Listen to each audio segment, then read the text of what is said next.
pribadinya, apakah emang gimana sih? Karena itu tuh korupsi tuh kecanduan loh, kayak alkohol ya. Dan itu harus benar-benar diteliti akarnya apa gitu. Tapi yang namanya korupsi berbagai alasan itu emang udah gak diterima. Karena dia lagi UUD nomor 31 tahun 1999. Apalagi Indonesia merupakan negara hukum yang harus menegakkan pidananya kepada yang bersalah. Ya harusnya kalau pemerintah udah tahu nih kalau misalkan korupsi memang membuat orang kecanduan itu, harusnya pemerintah memiliki langkah yang lebih tegas lagi. Jangan makanya ya hukuman mati langsung. Kalau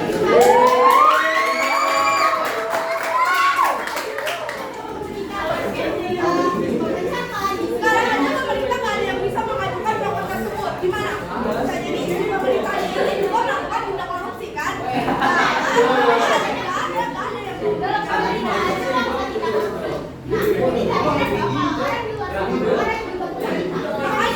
Makanya tadi saya bilang, mulai menanya apa ini dijodohkan, ya kan? Sekarang LHK mulai menerapkan. Nah itu bagaimana penelitian si LHK aja untuk apa sih mencurigai yang ketika sedang dalam korupsinya dong. Jadi ya itu tuh bukan cuma kesalahan pemerintah, tapi juga anak lebih salah karena dia udah tahu udah ada kasus sebelumnya, tapi dia masih contoh itu lebih salah, lebih goblok ya kalau bahasa kita.